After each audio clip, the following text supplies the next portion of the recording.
Boa noite, Ceni. Parabéns aí pelo resultado, mas diante da forma como o Bahia ganhou o jogo, eu percebi que durante o segundo tempo tomou muita pressão do adversário. Me pareceu até que o Bahia teve até uma queda física a partir dos 25, 30 minutos. Eu queria que você falasse aí sobre esse resultado importante, a volta a vencer o Campeonato Brasileiro, e como é que você viu essa partida. Eu concordo com você que... Boa noite primeiro.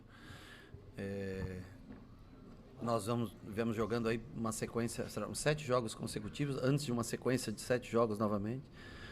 7 jogos em 21 dias, é normal que caia um pouco fisicamente o jogo no segundo tempo. O fato de não ter, por exemplo, um Rezende, né, ou um Nico, para a gente colocar também para fixar um pouquinho mais a frente à área e ter...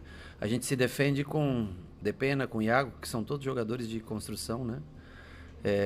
Bastante trocas de posição. O Juba sai da lateral esquerda, vai para a segunda linha, Iago entra na primeira.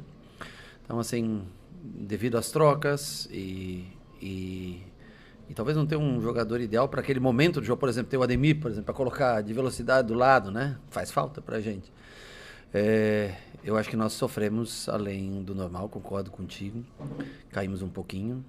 Caio vem jogando consecutivo, Jean Lucas vem jogando consecutivo, Everton Ribeiro saiu lesionado, Cauli cansou um pouco. Eu acho até natural pelo número de jogos que a gente fez, pela sequência de jogos que a gente fez. Não conseguimos encaixar bem os contra-ataques, onde poderíamos ter matado o jogo. Erramos um pouquinho de posicionamento quando o Everton sai. O Tassiano vai ocupar aquela função e não faz exatamente o que era proposto a fazer. E depois ele sai com uma pancada também no intervalo, que já estava com o pescoço ruim. E o Depena entra naquela função. Mas foi, acho que um jogo equilibrado, um bom jogo. E a gente define no propósito que foi o que a gente tinha em mãos, que era tentar continuar a ser ofensivo, tentar contra-atacar, porque nós não tínhamos a possibilidade de escolha, ou a não ser que botasse um terceiro zagueiro, um jogador para defender as bolas aéreas, que foi o que também o Vitória tenta no final. Então, dentro das características que nós tínhamos de jogadores no banco, nós tentamos fazer o melhor possível, ajustar da maneira como a gente podia para não perder a chance também de contra-atacar. Uma pena que o gol só sai muito no fim e a gente tenha que sofrer tanto até a chegada desse gol. Boa noite, Rogério. O que representa esse momento depois da baixa que o Bahia teve, né? 6 jogos sem vencer, 1 mês sem vencer no Campeonato Brasileiro, e essa semana classifica, ganha do Botafogo dentro de casa, volta a ganhar e ganha um clássico que é algo até que eu acho que o torcedor te questionava bastante pelo fato dos últimos resultados em clássico, apenas o da Copa do Nordeste que conseguiu vencer. Como é que está esse momento? O que é que você pode falar disso após o resultado de hoje? É sempre bom vencer jogos assim. Eu acho que tem a rivalidade estadual, né, que existe, a gente já sabe, mas mais do que isso, para a gente é a tabela de classificação. Nós demoramos muito para caminhar para esse 35º ponto. Beleza? Nós demoramos muito para caminhar para esse 35º ponto. Você quer que eu responda? Não, tudo bem, tranquilo. E quando você consegue, logicamente, num clássico, as pessoas tendem a avaliar como os outros resultados ruins. Esse aqui, pelo resultado final, um jogo que foi mais parelho até do que outros jogos que nós fizemos. Mas é importante para trazer uma semana, comprar 6 dias de paz, né? Trabalhar e conseguir descansar amanhã e na terça-feira começar a se preparar para o jogo do Grêmio e tentar não se distanciar tanto desses times que vão subindo cada vez mais na tabela de classificação. E saber que tem ajustes, tem a ausência de um ou outro jogador específico para algumas funções, por lesão e coisa assim, faz muita falta para a gente quando a gente tem que fazer alguns improvisos. Espero que Ademir volte logo, espero que Rezende possa voltar logo, né? O Gilberto também, né? Que ainda nós não precisamos utilizar hoje porque o Arias jogou os 90 minutos, mas tem o Cicinho também recuperado, que já é importante. Enfim, que essas baixas, o Nico que possa em breve estar com a gente, que também é um jogador que faz falta, enfim, para a gente poder encaixar melhor, talvez, em momentos do jogo onde a gente precisa de substituições. Boa noite, Rogério. Eu observei que o Biel entra sempre com muita intensidade, mas hoje ele teve essa intensidade, mas desperdiçou alguns lances de contra-ataque que poderiam definir a partida favorável ao Bahia, obviamente. O que você pode falar disso aí? Eu falei com ele, ele é um jogador que tenta sempre o grande lance, né? É o cara que recebe a bola e tem a função do 1 contra 1.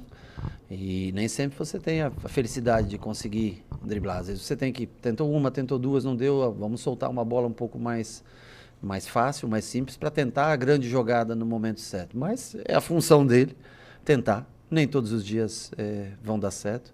Ele é o cara que entra, você vê quando sai o Everton, nós recuamos o Tassiano e tentamos continuar sendo mais ofensivo, porque eu achei que o jogo por ali poderia fluir bem nesse 1 contra 1 dele. O Tassiano não tem esse 1 contra 1, né? O Tassiano abre, dá profundidade para o Jean, muitas vezes atacar o espaço, mas não tem esse 1 contra 1. Hoje ele não levou tanta vantagem assim nos dribles, ele também está com incômodo nas costas, ele quase não veio para o jogo. E aí... Vai lá, gente, desliga quem é, não precisa, pode não ter mais... Eu acho que é alguma bolsa ali, né? É de calça, de calça. Ok, vamos concentrar aí, pronto, a gente termina. E hoje ele não ganhou tantos duelos assim, mas é um jogador importante pra gente. Muitas vezes ele também entrou e já fez a grande jogada do jogo. Então é um jogador que tende a entrar cada vez melhor ou começar jogando, né, e conseguir o 1 contra 1 necessário pra gente.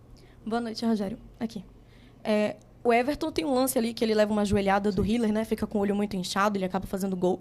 Eu gostaria que você falasse um pouco sobre esse gol do Everton e a importância desse jogador para o elenco do Bahia atualmente. Para mim, ele é uma referência. Eu falei, acho que já para vocês, acho que falei em entrevista isso, né? Ou falei só para vocês? Não. Que para mim, ele é o jogador mais influente no cenário nacional, tá? Da última década. E eu confio muito nele, ele é um cara exemplar no dia a dia, um cara que, assim... Trabalhei com ele no Flamengo e quando eu falei de trazer para o Cadu, eu disse, a única certeza que eu tenho é que é um cara que não vai me dar trabalho e vai entregar tudo no dia a dia. E ele, como talento, eu acho que é indiscutível, né? E o comportamental dele no dia a dia é uma referência para os demais jogadores. Então, sou suspeito para falar, porque nós somos campeões juntos no Flamengo e para mim é um prazer ver um cara como ele todos os dias dentro do campo. Com ele o jogo é de uma maneira, sem ele, independente de quem seja, entre no lugar, é um cara que, a maneira como ele trata a bola, a maneira como ele faz as coisas acontecerem, isso faz uma diferença muito grande. Quando a gente pede o Everton, independente de quem o substitua, tá? Nesse quesito de trato com a bola, de vir buscar o jogo, de construir, dificilmente você vai igualar ele. Boa noite, professor. Parabéns pelo triunfo, voltar vencendo o Brasileiro depois de um mês, um clássico, com muita intensidade, o Bahia sendo um time muito maduro. E costuma-se dizer que o Bahia é um eterno gol de Raudinei. Opa, verdade. E hoje... Só não foi de canhota, foi de direita do Juba. O Juba foi de direita com a perna ruim, né? E o que é que significa para o elenco, numa semana onde comemorou-se 30 anos desse gol, marcar de novo no final e vencer dessa vez o rival no Campeonato Brasileiro? Conta para você a emoção. É uma lembrança positiva. Eu lembro que foi no Roger esse gol. E o Roger trabalhou comigo, goleiro. Né? É um chute de esquerda, se não me engano, passa meio um pouco por baixo, assim, no corpo, entra aliás, entra mais ou menos no centro do gol, na posição, acho que era no outro gol, né? No outro gol, né? Mas é especial porque é um gol de título, né? Foi um gol de título, um gol de empate, né? Um gol de 1-1, mas um gol de título. E eu acho que tem um significado especial, tudo isso, né? Essa atmosfera que se cria. Eu acho que também é legal o reconhecimento do clube para com o cara que fez, que viver esse momento, né? O cara que conseguiu trazer esse momento para... E eu acho que para toda aquela geração também, né? Para a geração que é pós-88, aí nessa geração... É 94, né? De 94 esse título. Eu acho que sempre reviver as lembranças de grandes ídolos ou personagens que se tornaram ídolos por um grande momento, eu acho que é importante, é bem legal. E o Juba viveu o seu momento Raudinei, só que de direita e não de canhota. Rogério, boa noite, parabéns pelo triunfo. Queria que você falasse da importância de ter uma semana cheia de treinamento depois de algum tempo e projetasse, claro, o confronto contra o Grêmio. Neste momento é espelhado o início do segundo turno e do primeiro turno do Bahia com 4 pontos nas primeiras 3 partidas. O problema é que nós fizemos muito ponto depois, né? E não vai ser fácil você acompanhar a pontuação. Eu acho que é um momento para tentar recuperar todos. Eu acho que o Ademir não fica pronto até o jogo do Grêmio. Já o Rezende nós vamos tentar... analisar, ver se ele consegue, Nico ainda não fica pronto. Enfim, mas ao menos é o tempo para a gente descansar um dia e começar. Agora dá para corrigir algumas coisas e tentar, por exemplo, o Lúcio treinar um pouco mais numa função que ele consiga explicar um pouco mais com mais calma, porque não dá para você fazer um treinamento intenso porque se você treinar muito o cara não tem perna para entrar para o jogo, né? Então, eu acho que passa por uma semana muito mais até de explicação por vídeo, de correções e de ganhar energia. Eu acho que essa é a semana para a gente recuperar aí a energia, porque o grupo é praticamente esse, nós não vamos ter, acho que retornos, assim, é muito pouco provável que a gente tenha retorno, nós vamos ainda ter que ver o caso do Everton, né? Como foi fazer acho que exame agora, né? Ou vai amanhã, não sei, acho que saiu já, né, para fazer, né? Ele estava vendo tudo meio dobrado, mas eu disse, mas se você ver dobrado e fazer o gol, tá bom, né? Pode continuar assim, ver, né? E analisar cada um, tentar recuperar, treinar melhor o time, recuperar, essa semana vai ser importante. Aliás, são 2, né? São 2 semanas que a gente tem, e o Grêmio numa crescente, né? O Grêmio jogou bem ontem, eu pude assistir o jogo contra o Cuiabá, vem vencendo mais jogos, saindo e alternando até times, né? Porque tem o Grêmio pega, o Fluminense, Grêmio e Fluminense na Libertadores, Tem o Fluminense já, eu acho que é terça o jogo. E aí no sábado nos enfrenta em Caxias, né? Então, não, no estádio do Juventude. Tentar recuperar e preparar o time para esse Grêmio, 3 zagueiros, linha de 4, joga alternando, né? Às vezes, dessa maneira, vamos tentar entender como vai funcionar, mas é um jogo importante para a gente no fim de semana. Ceni, boa noite, parabéns pelo triunfo. Falando sobre equilíbrio, né? A equipe já tem 2 jogos sem sofrer gol, uma solidez um pouco defensiva mais forte, e hoje finalizou, salvo engano, 7 vezes. Uhum. Você ainda acredita que, baseado nesses dados, faltam achar esse equilíbrio para que a equipe finalize mais? Eu acho que é sempre bom quando você faz um jogo com 20 finalizações, né? Eu acho que é ruim quando você finaliza pouco e teu adversário finaliza demais, quando há um desequilíbrio nesse sentido. Eu acho que o jogo foi muito truncado, muito amarrado. Eu acho que a gente sentiu um pouquinho, pela sequência, no segundo tempo, um pouco o cansaço. E nós, com a vantagem, nós não conseguimos fazer esse contra-ataque, encaixar esse contra-ataque. Começamos a perder muita bola na frente. No primeiro passe, a gente recuperava bem coletivamente, bem posicionado. E quando ia já dar o primeiro passe, muitas vezes a gente errava um erro individual, um erro técnico, um erro de passe. E isso já propiciava o adversário a vir em cima. Então, assim, nós não conseguimos sair tanto no segundo tempo. Mas, como conjunto, como linhas defendendo, eu acho que o time foi bem nesse sentido. Claro, gostaria eu de fazer todos os jogos aí finalizando 20 vezes, a probabilidade de fazer gols é maior, mas você vê como é que é, né? Tem jogo que a gente finaliza 20 para fazer 1. Hoje nós finalizamos, quantas? 7, você falou? 7 vezes. E fizemos 2 gols no dia de hoje. Mas, assim, claro que me preocupa, por exemplo, quando você tira um centroavante, você tem um jogador, o Oscar, por exemplo, ele tinha essa presença de área, altura, né? Hoje, seja com o Ratão pelo centro, seja com o Lúcio pelo centro, é outra característica, né? Não é um jogador que tem referência de altura. A gente pede um pouco essa bola longa para fazer, né? Quando é bem apertado. Vamos tentar nessa semana começar a ajustar um pouco melhor a equipe para ter alguma alternativa nos momentos que a gente não tem uma referência para segurar a bola na frente. Boa noite, Rogério. Parabéns pelo triunfo. Na quarta-feira eu falava com você sobre a questão dos extremos do Botafogo, que atacam espaço, buscam a profundidade. Sim. A gente falou sobre o Luciano, mas o Botafogo, em algum momento do jogo, ele ficou com um jogador a menos, o que fez com que o Botafogo precisasse construir de forma reativa no contra-ataque, que é muito mais semelhante ao estilo de jogo do Vitória. O Vitória é um time que constrói de trás para poder acelerar no contra-ataque também.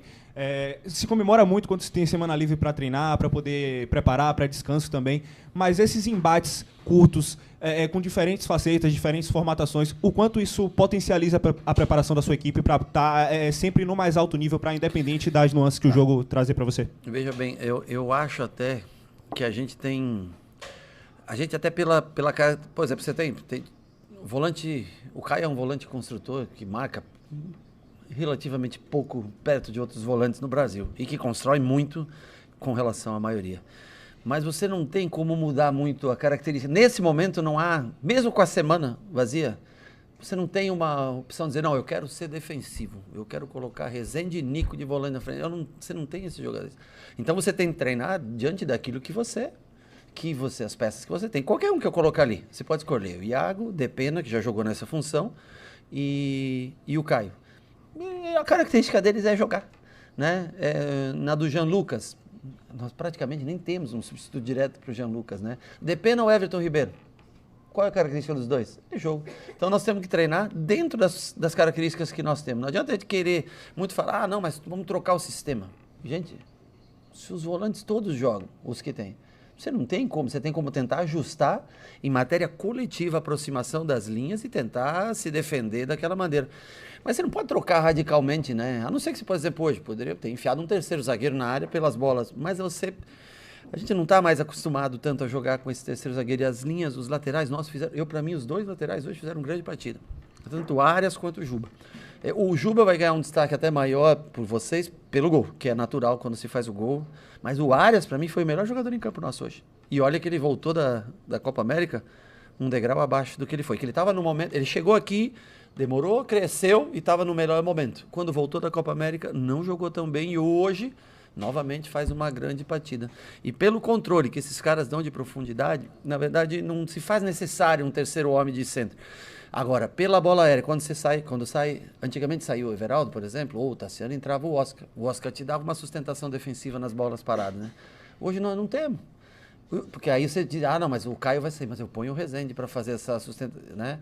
Então, você, em tese, a maneira que nós temos para se defender é estar com a bola.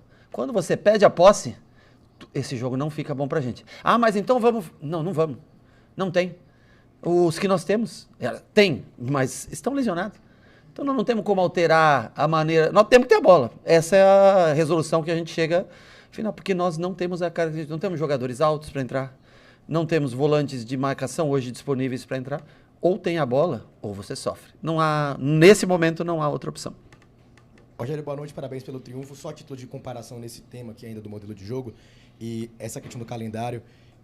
O Bahia hoje fez seu 17º jogo em 57 dias. E agora, seguindo dessa programação, pode fazer no máximo 22 com relação à Copa do Brasil em 117 dias. E aí você tem uma largura para trabalhar muito maior. Mas ainda nessa questão do modelo de jogo, você enxerga que com retornos, né, com essa questão do Nico, do Rezende e do que tem ainda a voltada do DM, ainda pensa, né, nessas inserções de variações do time? Quando você tiver peças defensivas, você pode preparar um modelo de jogo para que quando o jogo encare da maneira como ele aconteceu, você possa fazer uma alteração que deixe teu time um pouco mais sustentado defensivamente. Mas enquanto você não tem a disponibilidade das peças, não adianta aqui a gente sonhar, achar, não, vamos botar a bunda lá atrás, ficar... Não, você tem que defender pelo sistema. Você tem que se defender através do sistema. O Lúcio vai defender tão bem pelo lado? Principalmente porque chegou agora, não vai.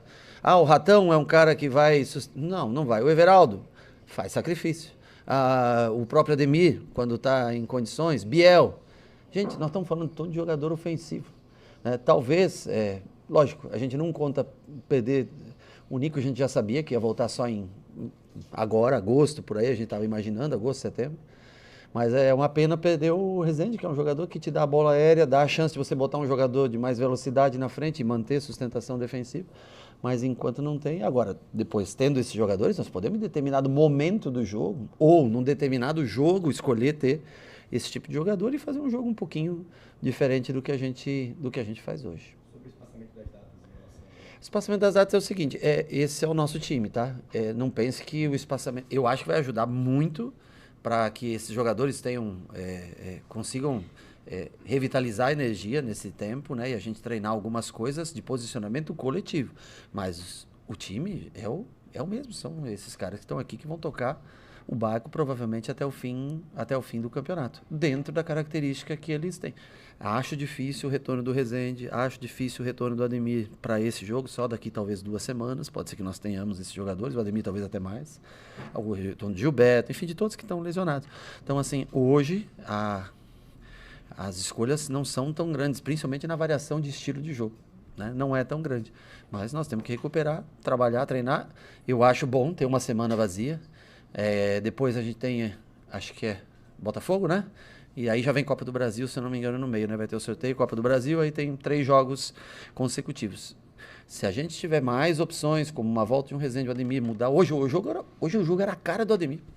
Se o Ademir está no jogo hoje, pelo lado direito, com o Esteves já com cartão amarelo, era o jogo, é o tipo de jogo que encaixa bem com o Ademir, mas hoje nós não tínhamos esse jogador. Aliás, O Ratão entrou muito bem naquela função. Acho que é o responsável direto a interceptação, se eu não me engano, do Iago. Não é do Iago aquela. Mas o Ratão faz uma jogada individual com bola para trás. Eu acho que era o jogador com mais característica. Não tem a velocidade do Ademir, mas tem muita força física, porque ele ganha, né, quando ele dá meia-lua, ele ganha praticamente o confronto no físico, no corpo.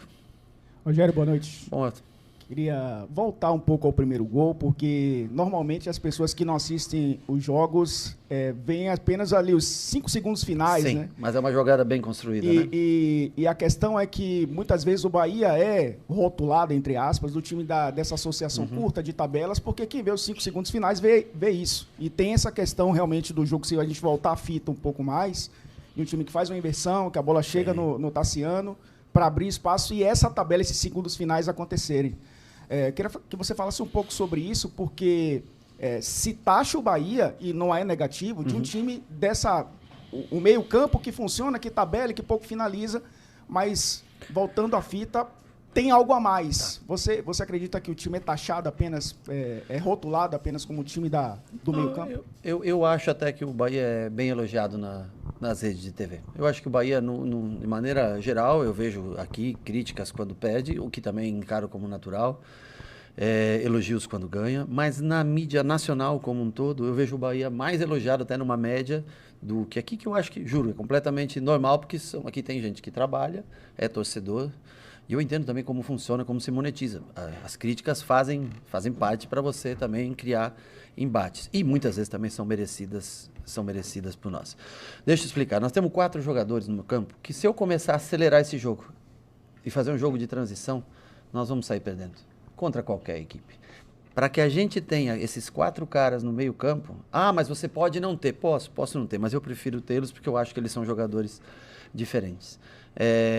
Você tem que ser um pouco mais cadenciado. Você tem que construir, como a jogada do gol começa numa construção a 3, com área de um lado, com o Tassiano dando amplitude do outro, uma boa distribuição interna de passes, uma virada, 1-2 novamente no Everton, só que ele não dá a bola e acaba girando, e tem um pouquinho de sorte também, porque desvia a bola, não lembro em quem foi, mas desviou e dá o gol.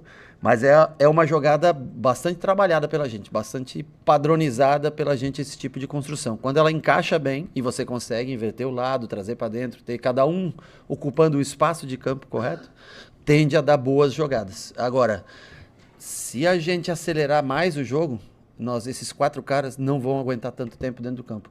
E a alma desse time, ele é formado em volta desses 4 jogadores. Então, assim, cada vez, se pega o Botafogo, querer acelerar contra o Botafogo, loucura, vai perder. Quer acelerar contra o Palmeiras? Loucura. Contra o Flamengo, talvez dê para acelerar um pouco mais, porque é um time mais parecido com a gente, toque de bola, né? Mas o próprio São Paulo, apesar que tem Lucas agora, Ferreirinha jogando, que aceleram muito o jogo.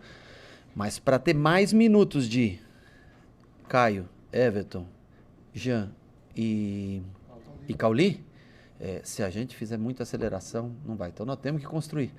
E, repito, eu não vou entrar aqui, pelo amor de Deus, senão os caras brigam e falam que a gente está... Mas nós precisamos de bons gramados para fazer isso, para executar essa função. Senão os erros aumentam. A gente faz escolhas erradas, joga uma... E hoje nós cometemos alguns erros. Por exemplo, quem saltava para marcar o Gabriel Xavier, era o 8 deles. Saltava para marcar o Xavier. Nós muitas vezes não viemos atrás para fazer o terceiro homem atrás, para ter essa toca. Então, assim, principalmente quando saiu o Everton, o Tassiano, ele ficou com essa função de baixar, mas o Tassiano está muito acostumado a jogar. E ele vai à frente e fica vazio o meio-campo. E aí a gente começa a perder o controle do jogo. O Depena entra para tentar sustentar mais ou menos o que o Everton fez. E melhora um pouco. Mas mesmo assim a gente acaba errando mais do que de costume. Mas para esses jogadores jogarem juntos, se faz necessário desacelerar um pouco o jogo na hora de construir. Eu te dou um exemplo. Everaldo pega uma bola de contra-ataque, dá o passe para trás. A torcida toda vai. Pressionado pela vaia da torcida, o Everaldo arrisca uma bola no Cauli, 1 contra 3. Você lembra? Isso é em virtude do que o torcedor quer o jogo para frente todo o tempo. Nós não aguentamos. Fisicamente, a maioria dos times são mais fortes do que a gente. Então, nós temos que ter a calma. E eu compreendo também o torcedor que quer ver o time lá na frente toda hora. Mas se começar esse troca-troca de ações, não vai funcionar bem com a gente. Rogério, você estava ausente há muito tempo. O que aconteceu, cara? Foi a última só. Foi só a última. Diga por quê. O que é, rapaz? Diga por quê.